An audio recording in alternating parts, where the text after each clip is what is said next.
Hola, ¿qué tal? Buen día a todos, a los miembros de nuestra comunidad, de la Facultad de Humanidades, primero, del Centro de Investigaciones y Estudios Multidisciplinares, perdón, en educación, la gente de la comunidad de la UNED que esté atendiendo al evento el día de hoy. Saludamos a los participantes en línea y a los participantes en nuestra mesa. El doctor Martín Mercado, perdón, el maestro Martín Mercado Vázquez, nuestro ponente de hoy, la doctora Agatha Bach, quien está a cargo de de la réplica en esta sesión del seminario, el doctor Javier San Martín, que nos acompaña con solidaridad y afecto siempre y a quien le agradecemos muchísimo el apoyo, el respaldo en estas actividades. Y bueno, pues sin más, bienvenidos a esta sesión de nuestro seminario sobre antropología filosófica, fenomenología y filosofía de la cultura. La sesión del día de hoy está dedicada al tema de enfermedad y persona desde una perspectiva fenomenológica, de hecho. Nuestro ponente, el maestro Martín Mercado Vázquez, y nuestra replicante, la doctora Agatha Joanna Bach, son expertos ampliamente reconocidos en esta materia. Y bueno, por mi parte no me queda más que presentarlos y abreviar esta introducción al tema y la materia. El maestro Martín Mercado Vázquez estudió filosofía y literatura en la Universidad Mayor de San Andrés. Dedicó su tesis de licenciatura al método fenomenológico en fenomenología de la percepción o el proyecto de fenomenología de la percepción de Maurice Merleau-Ponty, y su tesis de maestría está dedicada a la experiencia de la libertad en una, una novela, me parece, maestro. Estoy siguiendo el curso, un párrafo muy breve. Eh, una novela boliviana que recibió el Premio Nacional de Investigación de Tesis de Maestría en Humanidades. El año 2019 realizó una estancia de investigación en la Universidad de Rostock, perdón, Alemania, como becario del DAD. Su investigación giró en torno al problema de la relación entre vivencias corporales autoafectivas y la constitución de la identidad personal en la nueva fenomenología de Hermann Schmitz. Publicó o ha publicado, entre otros artículos, Enfermedad y persona encarnada, una reflexión en torno al sujeto de la enfermedad en el contexto de la pandemia COVID-19, que se publicará como libro por el Instituto Cultural Boliviano Alemán de Cochabamba, en Bolivia. La doctora Agatha Bach, bueno, la conocemos, pero siempre vale la pena recordar su trayectoria, sus intereses, sus afanes y sus especialidades. Es investigadora de tiempo completo del Centro de Investigación Multidisciplinaria de Educación de nuestra universidad, la Universidad Autónoma del Estado de México. Ella es doctora en filosofía por la Universidad Nacional de Educación a Distancia en España, donde se doctoró con una tesis sobre corporalidad en Husserl. Eh, Actualmente trabaja en el Centro de Investigaciones Multidisciplinarias de la UAMX, y ha realizado estancias doctorales en Copenhague, en la Universidad Nacional Autónoma de México, eh, y sus intereses principales en este momento están orientados a temas de fenomenología y enfermedad. Anunciamos además la próxima salida de un primer libro coordinado, editado por la doctora Bach, que es Las fronteras del sentido, filosofía y crítica de la violencia, de muy próxima salida, ¿no? Ya estamos a días de que salga, A días, sí, a sí, días sí. de que Ya puedo salga. confirmar que es a días. Ya Ujú. huele a pan, así que, pues Sí. bueno, estaremos pendientes de esto. Sin más, le cedo la palabra con mi sincero agradecimiento por su participación esta mañana al maestro Martín Mercado. Muchísimas gracias, maestro, bienvenido y adelante. A usted más bien las gracias, doctora Benebra. Le agradezco mucho como organizadora del evento. Su trabajo es ampliamente reconocido. Le agradezco también a la doctora Agatha Bach por la invitación. Al profesor Javier San Martín también por la presencia y a todos los colegas y público en general, ¿no? Esta es para mí una oportunidad maravillosa para salir del soliloquio y realmente poder tratar de engranar en una reflexión importante, compleja, en la que hoy voy a tratar de simplemente ofrecer por lo menos la estructura de una reflexión realizada el año pasado, como parte del impulso también de la estancia de investigación y del espacio que me dio el Instituto de Estudios Bolivianos de acá de la Facultad de Humanidades y Ciencias de la Educación de la Universidad Mayor de San Andrés. Entonces, en el contexto de la pandemia, a mí me interesaba precisamente preguntar por quién es el sujeto de la enfermedad. Y esto a razón de un aspecto conocido por todos.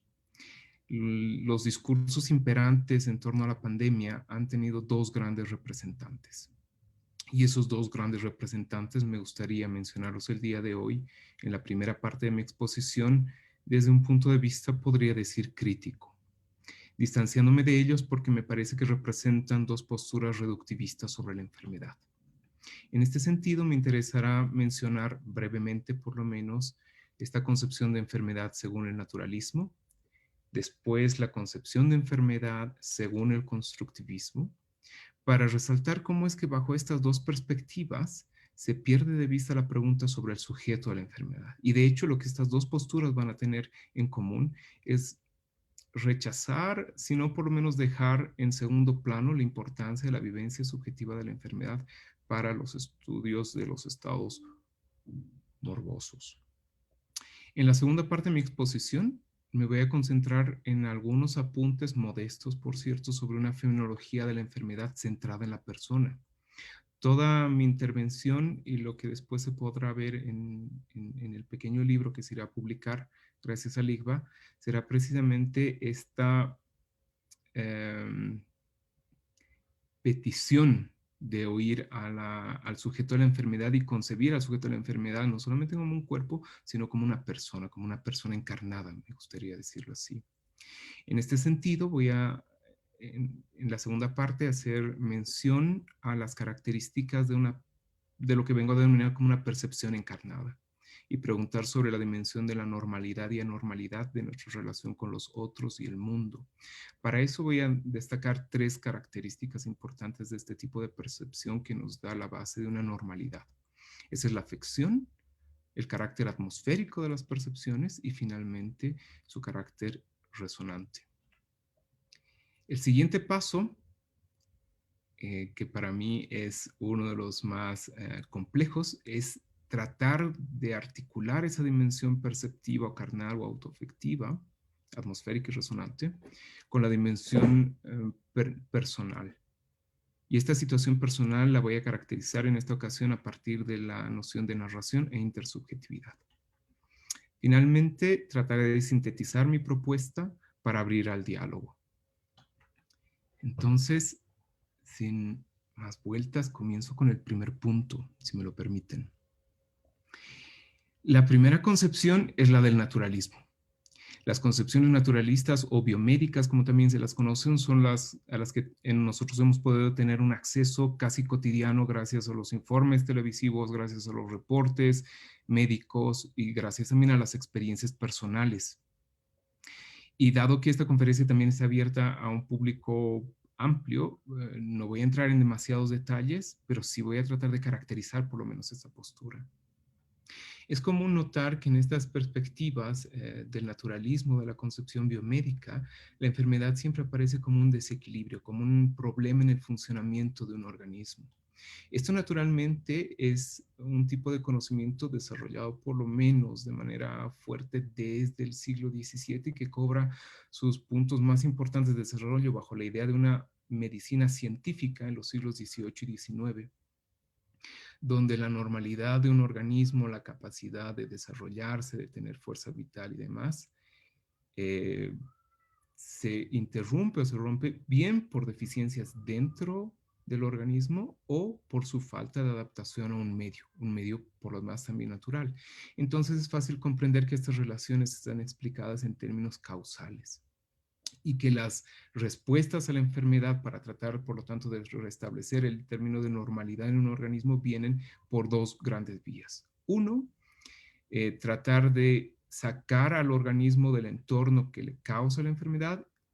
Y dos, tratar de determinar qué tejido o qué parte de este organismo ha resultado lesionado. Esto naturalmente en la amplia bibliografía que se puede encontrar al respecto significa un estudio del cuerpo y del sujeto de la enfermedad como una parte de la organicidad del individuo. En este sentido, la corriente que aquí encontramos postula esta tesis, ¿no? Que no es necesario el estudio de la vivencia subjetiva para tratar la enfermedad, que por lo tanto la enfermedad y el sujeto de la enfermedad es una parte de un organismo complejo que debe ser tratado sin necesidad de hacer inducciones o un conocimiento amplio de la psicología del enfermo. Y esto, por lo menos en Bolivia, es un caso muy claro, ¿no? Aquí es muy difícil todavía encontrar investigaciones que puedan relacionar ámbitos de psicología, de antropología con la medicina, son muy contados los artículos. Entonces, esta era una de las motivaciones que precisamente me impulsó a tratar de preguntar por el sujeto de la enfermedad, es decir, ¿podemos contentarnos con un estudio de la corporalidad sin atender a la dimensión subjetiva? Y naturalmente mi respuesta es que no. Entonces, cuando tratamos de salir de esta dimensión estrictamente, por decirlo así, organicista o biomédica de la enfermedad, podemos, no obstante, caer en otro extremo. Y este otro extremo es también ampliamente conocido por nosotros, y es de concebir la enfermedad como una construcción social, es decir, una determinación por prácticas respaldadas institucionalmente que tratan de determinar lo que es normal en una sociedad. Y a partir de eso, lo que salga de esos parámetros que se intersectan entre saber y poder, se establece lo que sería un estado morboso o una enfermedad. Me gustaría caracterizar esta postura como constructivista. Y para ello retomo las características que del constructivismo nos propone el profesor Paul Boghossian. Bajo esta concepción, encontramos además una vertiente relativista, culturalista y eventualmente hasta escéptica sobre la enfermedad. Los principios que regirían dentro de una concepción constructivista es primero el de la doctrina de la validez igual, es decir, conocimientos académicos o científicos son igualmente válidos a otro tipo de saberes producidos por prácticas sociales. Y el segundo principio vendría a ser el de la dependencia social del conocimiento, es decir, que tanto el conocimiento académico como los saberes populares están determinados por prácticas sociales. Estas posturas, si bien nos permiten prestar un poco más de atención a las vivencias subjetivas, a las manifestaciones sociales y a los cambios históricos relacionados con la enfermedad, pueden también llevarnos a paradojas por lo menos problemáticas en torno a la vida práctica, ¿no? Y esto lo hemos visto en diferentes países bajo diferentes nombres de agrupaciones como grupos antimáscara, como negacionistas, o como aquellos que denuncian ciertas teorías de la conspiración. Lo que sí va a ser común además en esta postura es tratar de criticar la producción de un discurso de normalización. Así es que, no obstante, podemos ver aquí pros y contras dentro de esta segunda postura. Lo que me parece, además, relevante en esta situación es que otro de los aspectos también problemáticos es la pérdida de la orientación para el estudio del sujeto de la enfermedad. Es decir, se comienza a estudiar la enfermedad como un conjunto de discursos y prácticas institucionalmente mediadas y, por lo tanto, como bien conocemos aquí, el trabajo de Foucault es uno de los más conocidos y casi una moneda común entre los constructivistas. Lo que va a interesar no es el estudio del enfermo, ni un estudio de la enfermedad como vivencia, sino más bien un estudio de las condiciones que permiten hacer la diferencia entre la normalidad y la anormalidad en una sociedad. Esto significa que va a haber una concentración en las prácticas médicas, en las prácticas institucionales, dando generalmente círculos en torno a la vivencia de la enfermedad, pero sin entrar en ella. Esto naturalmente es paradójico porque nos lleva a preguntarnos entonces cómo podemos reconocer que estamos hablando realmente de la enfermedad y no solamente de condiciones sociales anejadas a ella. Una postura aún constructivista en esta vía, pero moderada, sería la de Georges Canguilhem, ¿no? Él, de hecho, más bien reconoce que hay un problema en establecer las enfermedades desde las posturas sociales o desde las construcciones sociales, porque se podría llegar a este punto, como él denomina, abusivo, de confundir finalmente la génesis social de las enfermedades con las enfermedades mismas. Entonces, aunque esta postura constructivista nos abre cierto espacio para la subjetividad, no logra adentrarse directamente en ella. Entonces, considero que la pregunta por el sujeto de la enfermedad está justificada en el estado actual de las tensiones sobre la comprensión, por ejemplo, de la COVID-19 en esta pandemia actual. Así es que, para evitar este tipo, por ejemplo, de situaciones paradójicas en las que, por ejemplo, podemos leer en la obra de Foucault, en El nacimiento de la clínica, ¿no? Lo que hace que el enfermo tenga un cuerpo espacioso, un cuerpo ancho y pesado, no es que haya un enfermo, sino que haya un médico.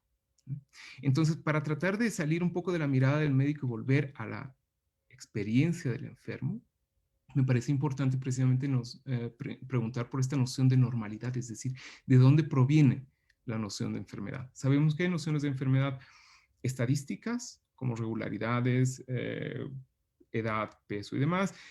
De los pacientes tenemos también una noción de normalidad socialmente mediada y tendríamos una tercera noción que podría llamarse como personal, y eso varios autores lo reconocen. Entonces, en esta tercera dimensión es en la que yo quisiera centrarme, y creo que para eso es necesario retomar la reflexión desde una fenomenología de la enfermedad.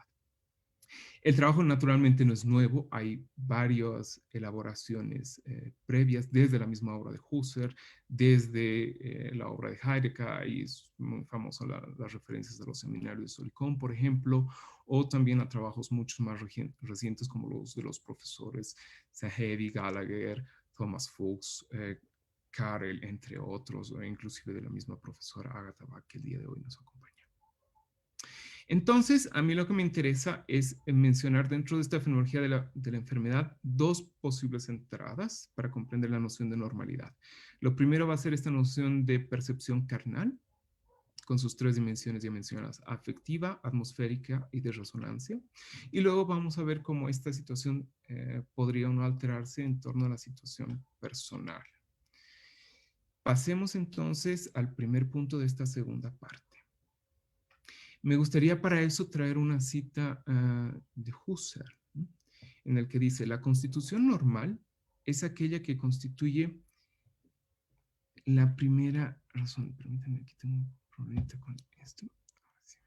La primera realidad del mundo y del cuerpo.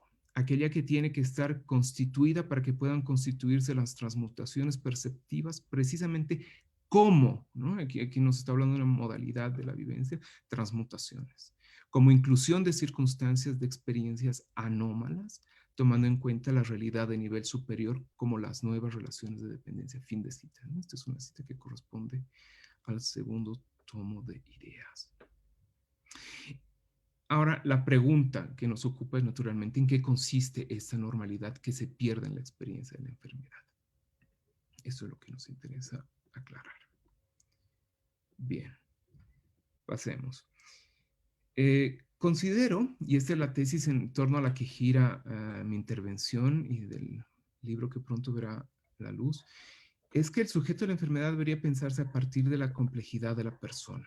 Y esto es de la persona encarnada. Y la enfermedad debería considerarse no tanto como algo que pasa dentro de la persona, sino más bien como una situación en que la persona está. En este sentido, la enfermedad no está en la persona, sino la persona está en un estado de enfermedad.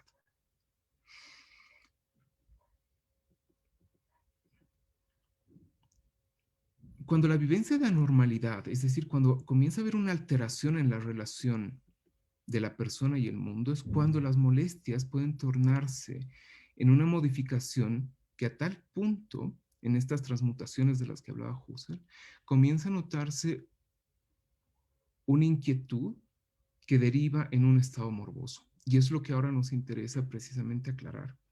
La enfermedad va a aparecer como una situación de valencia negativa en la que personas se encuentran modificando su relación con los otros y con el mundo. De esta manera me interesa proponer que la enfermedad podría considerarse como una vivencia dramática de la alteración del estado habitual o normal de la percepción carnal. Esta es la estructura que me interesa aclarar.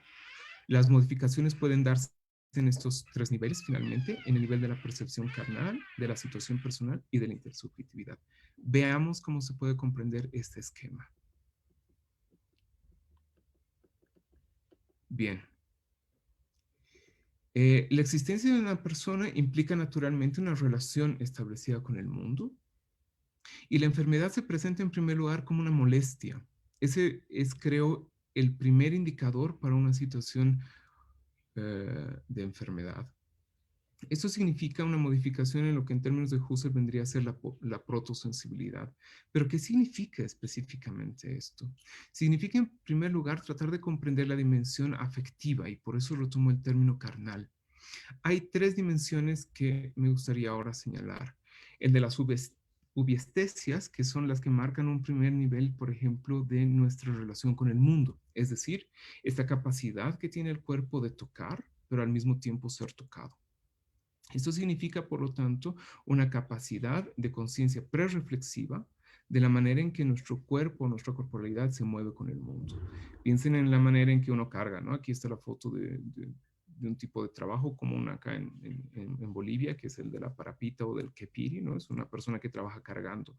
Cuando nosotros cargamos algo, podemos sentir la resistencia del mundo, y esa resistencia con las cosas marca una cierta habitualidad y una disposición corporal con respecto a nuestro entorno. Ese marca el primer nivel de estilo habitual, por ejemplo, de nuestro trato con el mundo. El segundo es de la sinestesia, la capacidad de sensación de movimiento libre y espontáneo. Y la tercera viene a ser el de las senestesias, y es esta vivencia de la propiedad y de la agencia en los actos de movimiento. Nosotros podemos levantar algo, pongan como ejemplo, levantarse a uno mismo de la cama. Eso significa ya una capacidad de la sensación de agencia, de propiedad, me levanto yo mismo, la capacidad de espontaneidad del movimiento, pero además la capacidad de reconocer las distancias en una habitación común, en la habitación propia. Cuando hay una alteración en este primer nivel de la percepción, los espacios comienzan a hacerse más extensos, el cuerpo comienza a parecer más pesado a uno mismo, y ahí comienzan a aparecer las alteraciones que considero marcan el inicio de una enfermedad en este nivel de la afección. Se pueden todavía hacer divisiones o un análisis un poquito más detallado en el punto de las anestesias. Zahavi y Gallagher nos proponen una división muy interesante, ¿no? Es decir, tenemos las acciones intencionales, las que están dirigidas a un objeto, como levantar una bolsa, levantar la mochila de viaje, levantar los libros, realizar los trabajos en el mercado, por ejemplo. Y están dirigidas a un acto voluntario. Estas, sin embargo, implican además movimientos preintencionales. Esto significa aquellos movimientos intermediarios para eso, ¿no? Levantar, mover las manos, abrir algo con los dedos, mover los ojos, por ejemplo, en el caso de la lectura. Luego tenemos también los movimientos subintencionales, que tienen que ver, por ejemplo, con mordernos los labios de los nervios, los dedos, la pierna cuando estamos esperando algo. Y los movimientos reflejos, ¿no? Que son más o menos de inercia, y esto los hacemos pues casi sin percatarnos, tocarnos a nosotros mismos, movernos y demás. Estos movimientos, que están generalmente implicados en nuestro ser cotidiano, implican nuestro estilo habitual en la manera en que estamos afectados por el mundo. Este nivel de afectación tiene un estilo en la medida en que tiene una resistencia, tiene un ritmo que marca nuestras costumbres. Y estos son los que comienzan a modificarse cuando entramos en un estado de enfermos. Hay una dimensión importante también dentro de la experiencia autoafectiva, y es la que nos propone Hermann Schmitz, creo yo, de una manera muy interesante, con la noción de dinámica corporal, ¿no? Él habla de una leibliche Dynamik, que corresponde a que nuestra experiencia en el mundo implican vivencias, por ejemplo, de contracción y de extensión. Pensemos una sensación de contracción y extensión, por ejemplo, en el susto, que es uno de los ejemplos paradigmáticos de Schmitz, donde sentimos una contracción sobre nosotros mismos. O en el relajamiento, de manera contraria, sentimos más bien una expansión.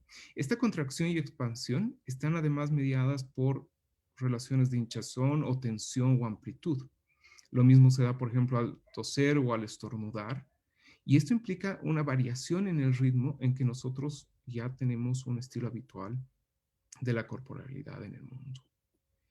Entonces, creo que estas dimensiones de afección carnal son las que marcan nuestro primer suelo de lo que denomino aquí como una percepción carnal, que es esta relación directa con el mundo.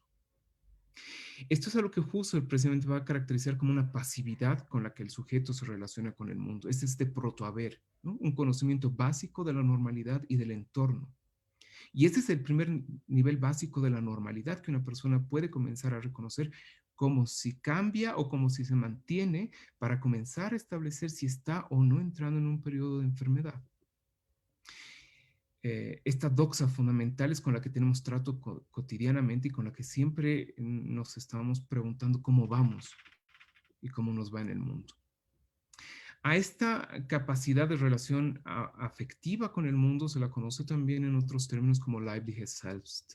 No me voy a detener demasiado en esto por razones de tiempo, pero considero que esta capacidad de afección no es únicamente unidireccional o bidireccional, sino que tiene la capacidad de mantener una rítmica por la que cada persona puede reconocerse en su individualidad y su normalidad. Pero no solamente esta se delata como la capacidad que tenemos para hacer en el mundo, sino también como las debilidades, los cansancios, la fuerza, la falta de fuerzas, por ejemplo, la lentitud, el desgano, la impulsividad descontroladas. Piensen en el estornudo o en los ataques de tos que vienen en un resfrío, en una gripe, o también como casos registrados de síntomas en la COVID-19. Todo esto significa una alteración de la dinámica carnal y es ahí donde me parece encontrar este primer paso de la anormalidad, del paso de la normalidad a la normalidad, que marcaría por debajo de las nociones naturalistas o constructivistas una vía de indagación para la enfermedad desde la fenomenología. Naturalmente me separo de la noción de autoafección al estilo de Michel Henry o Hermann Schmitz como una autoafección de la corporalidad, suspendida por lo menos o completamente separada del cuerpo orgánico. Yo creo que aquí más bien el cuerpo orgánico tiene una relevancia importante en la medida en que es un cuerpo que debemos apropiarnos o reapropiarnos cuando éste cambia. Y esto lo voy a explicar un poco más adelante cuando pasemos a la noción de situación. Ahora bien, no solamente tenemos esta dimensión afectiva, sino considero que esta dimensión afectiva de nuestra percepción normal o que varía en la normalidad tiene un carácter atmosférico y resonante. Este carácter atmosférico y resonante así se puede ver en los siguientes ejemplos de citas, casi como de testimonios, ¿no? Este es de un caso de un boliviano que se dio cuenta que tenía COVID o que presumió que tenía COVID cuando al limpiar su baño se dio cuenta que no podía sentir el olor a cloro que generalmente utilizaba. O en este otro caso, el de otro, que era su cumpleaños, le trajeron una torta y de pronto, pese a toda la expectativa que tenía de saborear el pastel, no sintió nada. Y claro, aquí la pregunta interesante para nosotros es, ¿en qué consiste este no sentir nada? ¿Y qué es esa nada que se siente, esa nada percibida? Y esa nada percibida considero que tiene que ver precisamente con la dimensión atmosférica y resonante de la percepción. Husserl habla de esto, por ejemplo, cuando habla de las vivencias emocionales, la trata también en los casos cuando recuerda haber tomado Santonini, las variaciones que hay, cuando habla también de las experiencias de la coloración de la vida. Me parece que también está presente este carácter resonante y atmosférico, ¿no? Es decir, cambia algo alrededor nuestro. Y eso también es señalado por Merleau-Ponty, ¿no? De hecho, él utiliza también el término atmosférico y es una extensión flexible, mutuable, es una dimensión gestual o expresiva y que se da con su tonalidad sexual y es finalmente una atmósfera de sentido. Y es ese sentido el que comienza a variar en un estado de enfermedad. Schmitz también es otro autor que hace énfasis, creo, en esto de una manera interesante. Trata de establecer la dimensión atmosférica como aquella que además puede ser interrumpida y demás. Esas variaciones son las que se dan y por las que generalmente además podemos asociar la enfermedad a términos como estar teñido de gris, como pérdida de un color, como estar teñido el mundo de otra manera, como no sentirse a uno mismo como de costumbre, como si el mundo ya no pudiera decirnos algo o excitarnos o emocionarnos de la manera en que eventualmente lo hace. Ahora, lo que es interesante acá es que esta extrañeza puede restituirse en una normalidad, y eso lo veíamos ya igual en la cita de Husserl, con la que había partido. Y esto significa que entonces la enfermedad no es solamente un periodo delimitado de manera completa, sino que es un proceso dinámico. Podemos adaptarlo nuevamente y generalmente lo que hacemos es tratar de adaptar esta extrañeza frente al mundo o esta extrañeza en el mundo a la habitualidad y tratamos de decir, no, debe ser un asunto del clima o debe ser otra cosa, pero no creo que esté yo enfermo. Entonces lo que tenemos acá es un proceso constante de normalidad y su alteración en la habitualidad de la percepción carnal del mundo. Al nivel de la resonancia, Merleau-Ponty hace un énfasis interesante, ¿no? Cuando estas anormalidades se vuelven cada vez más profundas y se establecen ya en términos de la enfermedad, él señala que el enfermo debe tratar de traer que era antes elocuente y significativo mediante una interpretación y debe por lo tanto tratar de aclarar qué es lo que le está pasando. Y esto naturalmente lo vemos en los malestares registrados con respecto al COVID, ¿no? Es decir, un malestar vago general, mialgia como dolor muscular, la pérdida del olfato, la disgeusia como pérdida del gusto. En todos estos casos, el mundo deja de tener esa resonancia, de pronto ya no huele, ya no se siente, y esa pérdida del olor y del olfato significa esta relación silenciosa o silente con el mundo que, por ejemplo, el sociólogo alemán Helmut Rosa ha denominado como una Stumm-Erfahrungen, ¿no? Es decir, estas experiencias en que el mundo calla y ya no nos dice algo. Y creo que eso también es una vía de acceso interesante para una fenomenología de la enfermedad. Entonces, lo que tenemos acá es que en la enfermedad la constitución de los horizontes perceptivos se muestra en una alteración en la que el mundo parece ya no decirnos algo y nuestra afección se ve modificada, sea por nuestros movimientos, sea por el carácter de sentido gestual o atmosférico o por esa falta del carácter resonante.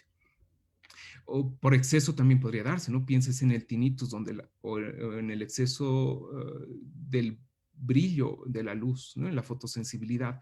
En esos momentos también hay una modificación de la percepción carnal que muestra un estado de afección. Entonces, si entendemos etimológicamente enfermedad como enfermitas, podemos comprender la enfermedad precisamente como una falta de tensión habitual en esta relación con el mundo. Habiendo visto esto, me gustaría pasar de manera muy sintética a la segunda noción de la enfermedad como situación personal. Considero que la enfermedad como situación personal está o tiene más bien sus raíces en la dimensión corporal. Y esto significa que las narraciones que tenemos sobre la enfermedad están asentadas en estas variaciones de la percepción carnal. Es decir, que el mundo deje de resonar para nosotros, se torne callado o que nuestro cuerpo no responda como antes, genera primero un conjunto de sentimientos que la Annie Fuchs, por ejemplo, los han caracterizado por la aflicción, la amenaza, la soledad y el recurso, la vergüenza o la culpa, a los que además considero que se debe agregar la empatía cognitiva. Pero además significa que este carácter vocativo sentimental de la enfermedad da la base para una dimensión narrativa. Las enfermedades no se pueden considerar o estudiar al margen de su dimensión narrativa. Y hay dos grandes dimensiones que me gustaría resaltar y que las resalto en el texto. La narración personal, que giran en torno a las preguntas ¿por qué a mí? ¿Qué pasa con mis cercanos? ¿Cómo salgo de esta situación? ¿Qué les ha pasado a otros en mi misma situación? Y esto naturalmente tiene repercusiones en el nivel de la contingencia, en la responsabilidad, en los medios y en la empatía cognitiva. Pero la segunda dimensión es que esta narración personal pasa a articularse con las narraciones sobre la enfermedad. Y estas narraciones sobre la enfermedad tienen por lo menos 4 características o 4 estructuras básicas. Y aquí sigo a Alain Entralgo, que me parece que da un aporte muy importante ahí. Y es que la enfermedad puede aparecer como un castigo o un azote, como un enemigo externo por fuerzas naturales. En Bolivia, en Francia y en otros países se dijo, ¿no? Es un enemigo externo que viene a atacarnos.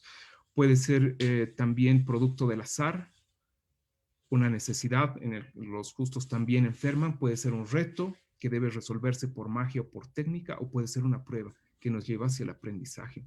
Entonces, hay una mediación constante de la enfermedad y de tratar de comprender por qué la percepción ha variado, la percepción carnal ha variado, y se la trata de dotar un sentido a partir de estructuras narrativas. Y eso me parece que también puede ser un tema importante para una fenomenología de la enfermedad centrada en la persona. Por eso considero que hay un componente narrativo que no se puede dejar de lado. Y es por eso que considero que la enfermedad es un fenómeno dramático, es una vivencia que tiene una estructura dramática que está enraizada en nuestra percepción corporal con el mundo, que afecta nuestra dimensión resonante y atmosférica, que tiene una dimensión además reflexiva y aflictiva, que tiene un carácter vocativo, es decir, la enfermedad siempre termina preguntando al enfermo, ¿qué eres tú ahora? ¿Cómo te estás convirtiendo tú ahora en esta situación? Y que permite esta apertura a una narración y una transformación de la narrativa autobiográfica.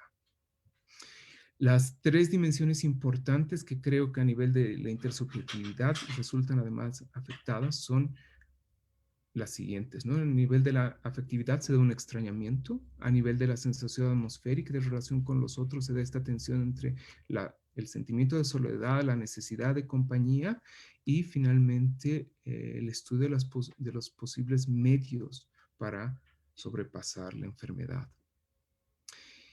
Y de esta manera entonces me gustaría resumir esto, ¿no? En cada estado morboso, la enfermedad parece poner a la persona atingida frente a la pregunta, ¿no? ¿Qué es lo que debes dejar valer y cómo ahora ha cambiado tu mundo? Es decir, ¿quién eres tú ahora en esta modificación de ti mismo, en esta sensación de extrañamiento y cómo comprendes al mundo?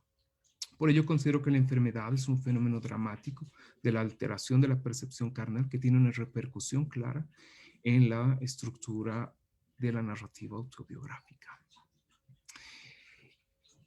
Esa creo que es una vía interesante para acercarse a la enfermedad y es la que el día de hoy he querido compartir con ustedes.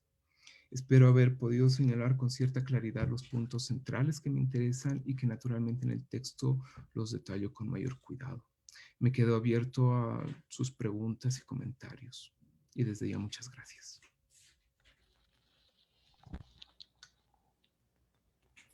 Muchas gracias al maestro Martín Mercado por esta interesante, pero sobre todo inquietante exposición que creo que nos dará para mucho, para una reflexión amplia y problemática que, pues de hecho, inicia la doctora Agatha Bach. En este momento le cedemos la palabra para dar lugar a su réplica. Adelante, doctora. Muchas gracias. Buenos días o ya tardes a todos. Gracias por estar con nosotros, maestro Martín. La verdad que me da mucha alegría poder escucharte aquí. Y bueno, felicitar por tu exposición, sobre todo sabiendo que el texto que estás presentando es un texto mucho más largo. Es un texto que yo también he tenido la oportunidad de leer, con lo cual también tengo mucho más que decir. Te ruego, Marcela, que por favor a los 20-25 minutos me digas que ya, porque si no, no voy a parar.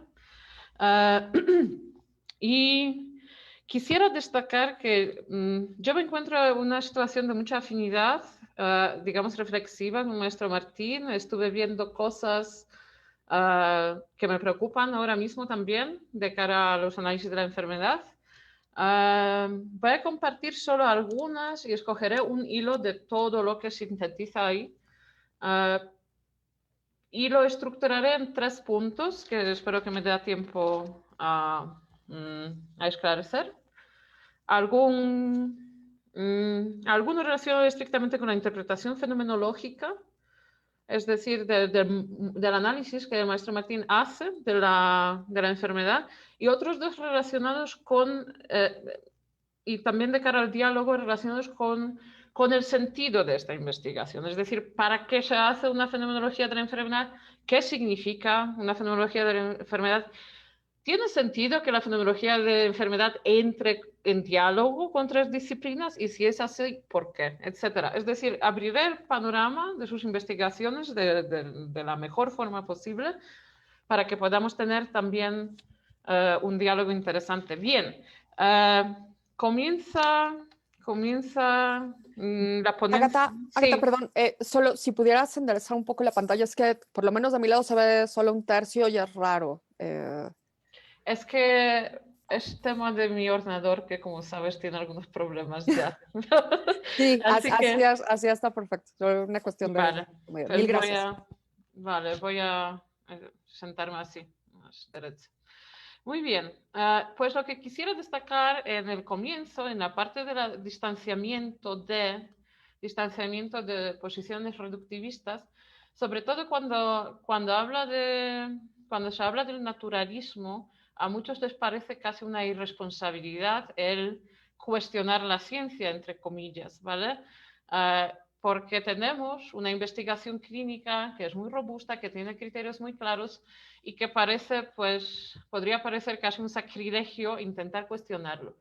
Quisiera aclarar, y eso tendrá relevancia al final, que eso no es así. Es decir, a pesar de que el naturalismo y un modo de comprender la enfermedad, pues como ciertas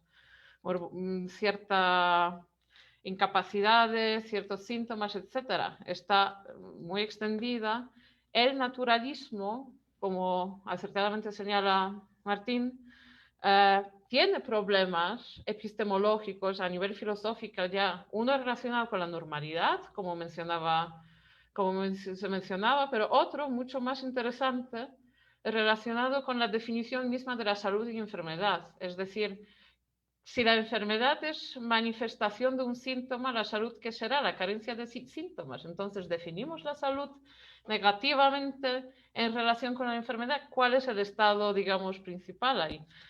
Eso por un lado. Y por otra parte, parece, sobre todo en el enfoque estadístico que ahí se menciona, del naturalismo de Boers, por ejemplo, que que la salud se define en términos poblacionales, si queremos, de lo que prevalece como normal, pero esa normalidad está investida con un carácter prescriptivo, es decir, no es solo descriptiva. Y entonces puede parecer que la práctica médica comete ese paso del ser al deber ser, ¿no? que está denunciado en la tradición fenomenológica, en el sentido que ya no solo establecemos qué es normal, sano, frente a lo que es abnormal, enfermo, sino que además perseguimos las correcciones de ciertos organismos que no se ajustan y eso pues es una valoración de lo que es bueno o malo. Ahí el problema es determinar si todas abnormalidades, incluso las abnormalidades genéticas o tal, califican para esta corrección, ¿no? Y si hay otra forma de articularlo. Por otra parte, el constructivismo, que puede parecer escandaloso en el sentido, sobre todo si se presenta en versión folk, ¿no? De las enfermedades no existen, se construyen socialmente, no es descabellado. Quisiera insistir en eso porque a muchos les parecerá, en el sentido que pone el foco de la atención en el carácter social de toda ciencia, de toda empresa científica, ¿no? Y eso está respaldado pues por filósofos de la ciencia como Kuhn, etcétera. Es decir, integrar elementos sociales de la enfermedad es un acierto, pero como señala, y con razón, con acierto, el maestro Martín, pues tendremos que pensar cuál es el lugar de lo social, de lo intersubjetivo en la vivencia. Y desde luego, en el caso de la desaparición del sujeto, pues es problemático también. Pasaré ahora, entonces tenemos que tener en mente eso de normalidad y eso de salud y enfermedad sin sujeto, que es lo que hacen las dos, para luego reflexionar qué es lo que aporta la fenomenología a ese debate. Pasaré ahora a analizar brevemente la aportación de Martín, que en verdad pues felicito otra vez por la riqueza, enorme riqueza y bueno, por la rigurosidad del acometido, que en la versión escrita la verdad que es impresionante el manejo de las fuentes y la amplitud de miras. En eso voy a insistir. Entonces, la enfermedad ahí se analiza como una experiencia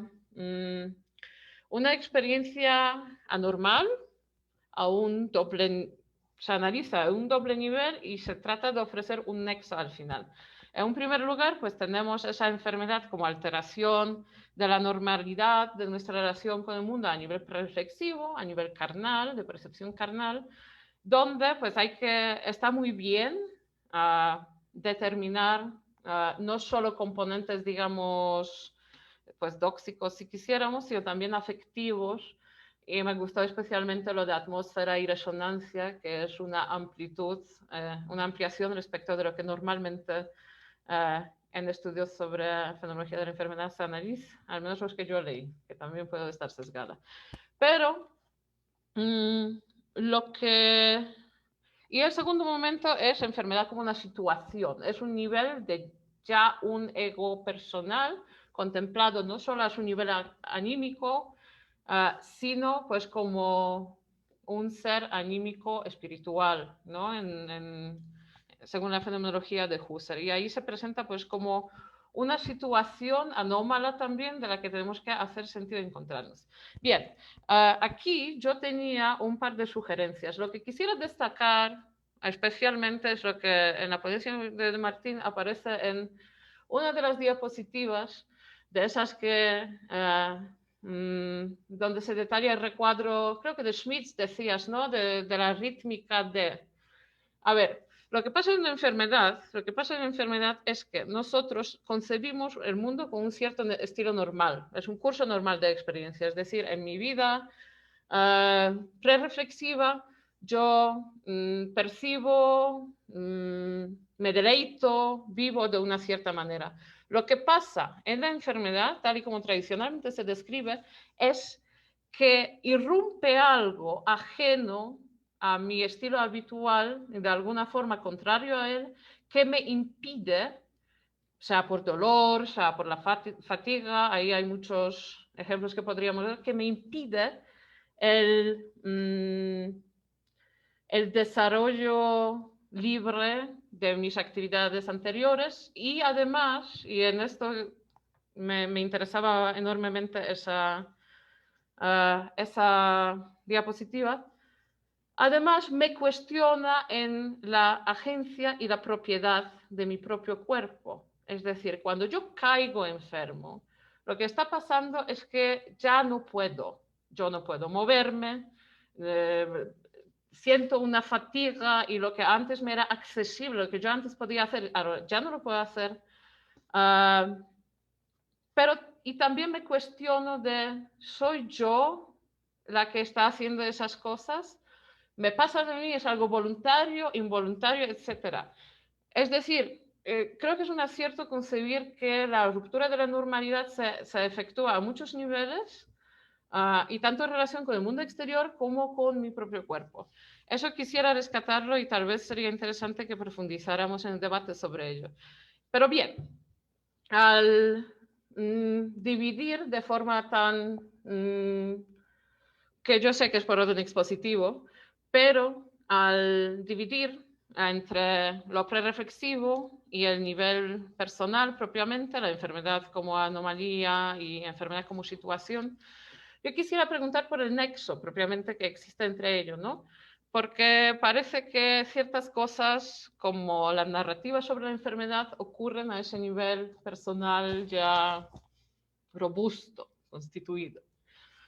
Eso es importante de cara a una elaboración fenomenológica de la enfermedad y es importante para la fenomenología misma, es decir, esclarecer niveles de constitución, ¿no? De la identidad. Y bien, ahí yo creo que sí vi una cosa, pero no estoy segura si estoy en lo cierto, por lo cual sí quisiera insistir en ello, estaría muy bien que lo hagamos. o sea, la narración dices en un momento que está arraigada en el cuerpo, ¿verdad? Eso quiere decir, según vi en tu libro, que las narraciones parten de las prácticas carnales concretas, se asientan sobre ellas y son, en cierto sentido, abstracciones. Es decir, las prácticas, nuestras prácticas encarnadas, institucionalizadas ya si queremos en la intersubjetividad, se convierten en narraciones y nos sirven para imprimir en otros, digamos, ciertas cualidades. Pero esto te sirve además para, como posibilidad de toma de distancia respecto a narrativas, lo cual está muy bien porque nos reafirma en la autonomía del sujeto, ¿no? Eso es importante, que tú puedas tomar distancia de que te llamen leproso o yo qué sé, o desgraciado por la enfermedad que tienes, es un nivel liberador, éticamente, está muy bien. Pero por otra parte, yo quisiera preguntarte si no es que estas narrativas también nos determinan de vuelta a ese nivel prereflexivo. Es decir, es lo que comentamos alguna vez. Elizabeth Benke tiene un escrito que se llama Ghost Gestures, los gestos fantasmas. Esos gestos fantasmas son gestos involuntarios, pero que están habitualizados, es decir, no, o sea, los ejecutamos ya en nuestra experiencia corriente y normal sin realmente prestar atención a ellos, pero que son como sedimentaciones culturales encarnadas, ¿no? En este sentido, por ejemplo, el modo en que se sienta una mujer en el metro, es decir, con piernas juntitas, modestamente y no de otra forma, sería un ejemplo de ese gesto, ¿no? Entonces me interesa saber cómo ves tú el engranaje. Yo vi algo así, una cosa en la que profundizaste poco en la ponencia, en situación como algo existencial, ¿no? Ahí parecía converger. Me gustaría que elaboraras sobre eso o que hablemos sobre eso. Y bueno, y finalmente quisiera retomar esa pregunta de antes, de la que hace la fenomenología en debate actual sobre salud. Como vemos, el planteamiento de Martín es algo así que podríamos llamar la experiencia transformadora, ¿vale? Es lo que Javi Carroll, como Javi Carroll de alguna forma llama la pandemia en algún momento, ¿vale? Pero yo creo que se nos escribe una experiencia transformadora en un doble sentido aquí, es decir, lo transformador aquí es la enfermedad irrumpe, corta con nuestras relaciones habituales, nos transforma en el sentido negativo, no voy a ser yo la que pondera las bondades de la enfermedad, nos transforma, esa es la transformación vital que ocurre no solo a nivel sentido, sino a nivel epistémico, a nivel práctico, a nivel axiológico. La enfermedad transforma nuestra forma de relacionarse con el mundo. Pero también el postulado de incluir la subjetividad en el discurso sobre la enfermedad es transformador, ¿no? Y esta es la transformación que se postula, la postulación de la fenomenología. ¿Por qué incluir el sujeto de la enfermedad en la determinación de lo que es salud y enfermedad? Pues si se fijan ahora mismo la definición de la OMS, que es así de principios de años 50, creo, de la salud, habla de que la salud es no solo la ausencia de las enfermedades, sino un estado de completo y creo que duradero bienestar, ¿vale? Quiero decir, justamente lo que dijimos al principio de que pues la enfermedad es colección de síntomas y entonces la salud sería su ausencia, se pone en la cuestión en esa definición que, bueno, se habla mucho de ella, se practica un poco menos, pero sigue ahí como una idea regulativa, si queremos, casi. A lo que voy, es cierto, y creo que la práctica médica está muy orientada a ello, que no solo se trata de determinar, diagnosticar los síntomas, sino que se trata justamente de elegir, de garantizar al paciente una calidad de vida buena, la que tenía antes, en caso de enfermedades donde se puede restablecer, o garantizar al menos una calidad de vida aceptable en caso de enfermedades que no se pueden curar o que sean mortales. Y ahí la calidad de vida pues ya será, pues obviamente relativa a las posibilidades. Y bien, fíjense que yo dije la práctica médica. Lo que faltaba tal vez al enfoque naturalista y al enfoque constructivista es que concibían la medicina como una práctica clínica, como una investigación o una biología aplicada. Es decir, tenemos unas ciertas definiciones y unas ciertas evidencias que no son despreciables porque son absolutamente necesarias, pero no ponían énfasis suficiente en medicina como praxis. Y esta vía es la que recupera de forma interesante la fenomenología, en el sentido que nos interesa el encuentro paciente-médico. Eso lo hace Sfenaus, por ejemplo, ¿no? Y el encuentro paciente-médico, ahí el enfoque no es tanto en la aplicación de conocimientos o no es primeramente el diagnóstico de una cierta enfermedad, sino en justamente garantizar la calidad de vida. Ahora bien, calidad de vida de por sí es un concepto muy difuso donde entra toda clase de elementos y es psicológica también, psicológica, social, también hay dimensiones, físicas, fisiológicas. Porque aquí creo que un análisis fenomenológico pleno de las estructuras de la subjetividad involucradas en la experiencia, de la enfermedad nos serían de gran utilidad. Sí, veo que me queda poco, así que quisiera solo insinuar que incluso, aunque me centre en la medicina como práctica, eso podría tener relevancia para medicina clínica, para investigación, etcétera, pero son cosas que, bueno, pues que podemos discutir. Muchas gracias otra vez, maestro Martín, por la ponencia. Espero haberla comentado de forma pertinente. y bueno, pues creo que tenemos un interesante campo de debate ahora mismo, ¿no? Así que podemos ampliar. Muchas gracias, Ágata, por el comentario. Desde mi punto de vista, queda el punto de vista del ponente amplio, profundo y que toca ciertos aspectos, creo que medulares, ¿no? Sobre los que a mí misma me gustaría retomar un par de cosas. Entonces, le cedo la palabra al maestro Martín.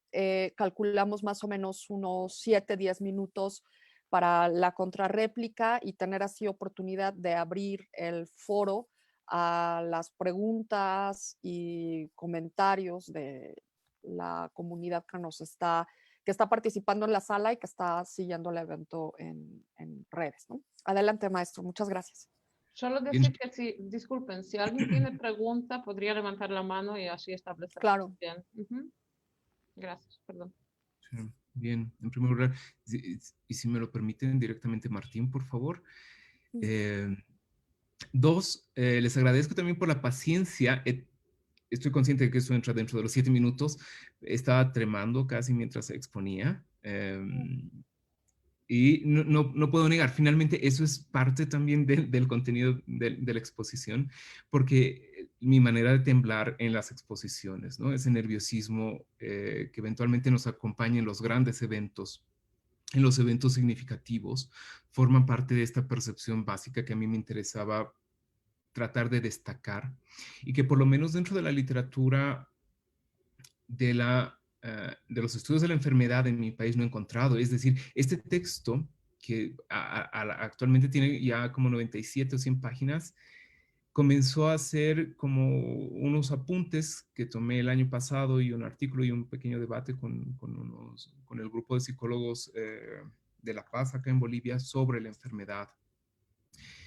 Y la bibliografía era naturalmente reducida, teníamos poco acceso, era justo el tiempo de la cuarentena en Bolivia, entonces tampoco había bibliotecas y aunque hubiera habido acceso, nuestra bibliografía no es abundante, lastimosamente. Lo que es común también en los países latinoamericanos. Y en ese conjunto de restricciones a mí me interesaba tratar de señalar cuáles podrían ser los puntos de ingreso en el debate. Entonces hay un debate, creo, amplio en diferentes niveles y que la profesora Bach los ha señalado muy bien. Tenemos por una parte todo el problema o la discusión contemporánea sobre la posibilidad de humanizar nuevamente la medicina o los campos de la medicina.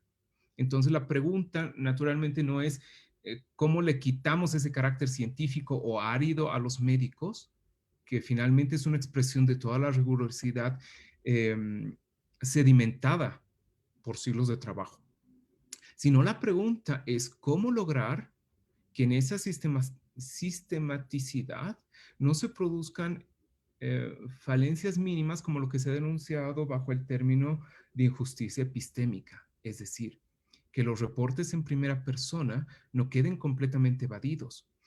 Eso ya es también un serio problema de discusión dentro de la fenomenología, porque la pregunta hasta qué punto podemos asumir que un paciente que cuenta cómo se siente deba ser tenido como un reporte fenomenológico o no, es un campo fuerte de discusión que lleva larga data y han corrido casi mucha sangre y tinta de por medio. No solamente en los procesos de intento de naturalización de la fenomenología o del intento de instrucción a los pacientes, sino también por la pregunta hasta qué punto una persona puede expresar lo que está viviendo de manera suficiente con un lenguaje por lo general coloquial y que se presenta como una brecha frente al lenguaje especializado de los médicos. Entonces, creo que la experiencia de la pandemia nos ha puesto en parámetros comunes de fenómenos que nos dan un cierto acceso pese a las diferencias geográficas e inclusive del lenguaje. Nos permiten precisamente resaltar este carácter problemático de la enfermedad. Conversando además hace unas semanas atrás con la profesora Lucrecia Rovaletti de la Argentina, que también tuvo la gentileza de escribirme por este texto, ella me hacía énfasis mucho en tres dimensiones que se podrían tomar en cuenta aún en esta exposición y creo que vienen al caso en esta discusión. Y es que en la vivencia de la enfermedad se pueden diferenciar tres niveles. Estar enfermo y aún así no tener conciencia de ello, como cuando hay, no sé, células cancerosas o una caries que no duele, etcétera, o ciertos tumores en la matriz que pueden ser benignos, no necesariamente dolorosos, pero en algún momento el médico los puede revelar como un estado de enfermedad en el organismo, aunque no desarrollen patologías más complicadas. El segundo nivel sería el de estar enfermo, y es en ese nivel en el que yo me concentro principalmente en este texto. Es decir, ¿qué significa ese estado de normalidad y de enfermedad? Y el tercer nivel sería el de asumirse enfermo, ¿no? Y es el rol de enfermo que ya se da por parte de la sociedad. Cuando una sociedad clasifica como personas con capacidad diferentes o impedidos, etcétera. Estos tres niveles pueden estudiarse de manera independiente y de hecho se los hacen. Los médicos se concentran en el estar enfermo. Gran parte de la psicología, por lo menos alguna parte de ella, se concentra en esta dimensión del sentirse enfermo. También la etnografía y la antropología de la enfermedad se concentran y ponen énfasis en ello. Y el de asumirse enfermo, pues ha sido bastante estudiado por la sociología y también por estos otros eh, reportes fuertes que hemos caracterizado como constructivistas. La pregunta interesante, creo también ahí concuerdo también con la profesora Bach, es cómo articular estas dimensiones. Y esta articulación en términos fenomenológicos, por lo menos dentro del modesto proyecto que a mí me interesa, que es el de la fundamentación de una fenomenología personalista, es cómo comprender esta relación entre las vivencias corporales, las vivencias carnales y la constitución de la identidad narrativa. Hay un fuerte debate también ahí, lo sé, en que si la identidad narrativa es algo externo y por lo tanto superpuesto y casi como una funda, dicen Hülle, le llaman inclusive en alemán, para los casos de las vivencias, en este caso mórbidas, o si más bien tiene una raigambre carnal, corporal. Yo representaría más bien la segunda tesis, y para eso en el texto, por lo menos, y lamento no haberlo podido exponer suficientemente el día de hoy por razones de tiempo, para comprender esas relaciones necesitamos la noción de situación y de situación existencial, precisamente. Cuando la enfermedad irrumpe, no irrumpe únicamente en mi estado individual como organismo, sino que afecta directamente en los niveles sociales. Ya no puedo ir al trabajo, ya no puedo responder a las responsabilidades familiares como de costumbre. Y esa afección corporal, por lo tanto, tiene ya una repercusión directa, o es asumida o reapropiada en una dimensión de una narrativa y de un rol. Entonces, aunque estos tres niveles del estar enfermo, sentirse y asumirse enfermo pueden ser analíticamente bien diferenciados, en la vivencia de la enfermedad yo creo que se dan de consumo, se dan al mismo tiempo. Y creo que puede ser una tarea interesante todavía para la fenomenología de la enfermedad, tratar de comprender ese carácter, por decirlo así, sincrónico o de una de esas tres dimensiones. Y a eso es hacia donde me parece que puede apuntar una discusión a desarrollarse. Además, quisiera señalar que eso afecta también a la noción de salud y debería ser el reverso de esta indagación, pero naturalmente en este texto no la toco, ¿no? Entonces, esa triple dimensión de estar enfermo, sentirse enfermo y asumirse enfermo y cómo se las puede aunar, creo que vendría a ser uno de los problemas centrales y en eso concuerdo con la profesora Vaca, ¿no? Y a partir de eso quisiera estar abierto a las siguientes preguntas. Súper, muchas gracias. Muy bien, muchas gracias. ¿Quieres? Sí, adelante, adelante, porque igual el doctor San Martín tiene la mano levantada. Creo que tiene una pregunta. No veo otras manos levantadas por aquí. La doctora Lucrecia también está por aquí conectada. No, solo decir que quisiera seguir discutiendo, pero me parece más oportuno que abramos un poco el panorama, ¿no? Y recogemos tal vez al final algunas reflexiones. Muy bien. Tenemos dos participaciones en línea, el doctor San Martín y Loreto Salvador Benítez, Loreto Salvador Benítez, es la siguiente participación. O sea, ese es el orden. Adelante, doctor San Martín. Buenos días y buenas tardes desde aquí, desde España. Aprovecho para saludarle a Lucrecia Rovaletti. Ya hace ya casi 2 años que nos encontramos en Brasil, en otras circunstancias, y esperamos volver a encontrarnos. Quiero felicitar al doctor, al maestro Martín, por su magnífica comunicación, extraordinariamente pedagógica, que nos pone sobre el tapete cantidad de problemas enormemente interesantes sobre una faceta de la fenomenología que, queramos o no, ha sido relativamente olvidada.